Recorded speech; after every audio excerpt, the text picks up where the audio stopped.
ఏమైంది బంగారం? ఎందుకిలా కోపంగా ఉన్నావు? నాకు అమ్మ మీద చాలా కోపంగా ఉంది తాతయ్య. అమ్మ ఎప్పుడూ నన్ను అర్థం చేసుకోదు. అవునా బంగారం? సరే, అయితే నీకొక చిన్న కథ చెప్తాను. ఆ కథ విన్నాక నీకు అన్నీ అర్థమవుతాయి. చెప్పు తాతయ్య. ఒక చిన్న ఇంట్లో అను అనే పాప ఉండేది బంగారం. అను చాలా చురుకైన అమ్మాయి. కాని చిన్న చిన్న విషయాలకు కోపం పడేది.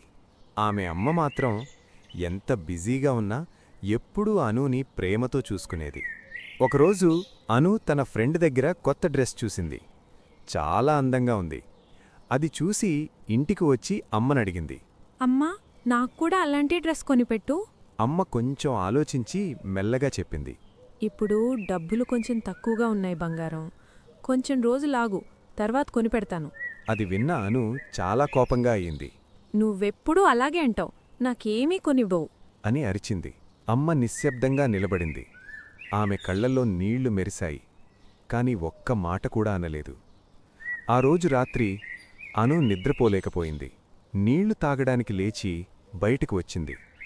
అప్పుడు చూసింది, అమ్మ కూర్చొని పాత బట్టలు కుడుతోంది.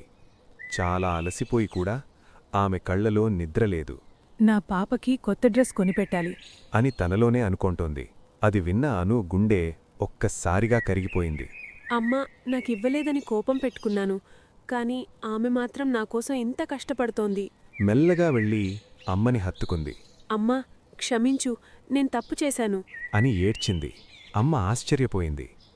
తర్వాత మెల్లగా నవ్వుతూ ఆమెని కౌగలించుకుంది. నువ్వు సంతోషంగా ఉంటే చాలు బంగారం అని ప్రేమగా అన్నది. ఆ క్షణంలో అను అమ్మ ప్రేమ ఎంత గొప్పదో అర్థం చేసుకుంది. తాతయ్య, ఈ కథ నాకు చాలా నచ్చింది. నీకు నచ్చితే ఇంకో మంచి కథ కూడా చెబుతాను బంగారం. మీకు కూడా ఇలాంటి మంచి కథలు నచ్చితే లైక్ చేయండి, షేర్ చేయండి, సబ్స్క్రైబ్ చేయండి, బెల్ ఐకాన్ ప్రెస్ చేయడం మర్చిపోవద్దు. అప్పుడే ప్రతిరోజు ఒక కొత్త కథ మీ ముందుకొస్తుంది. మళ్ళీ ఇంకో అందమైన కథతో కలుద్దాం బంగారం.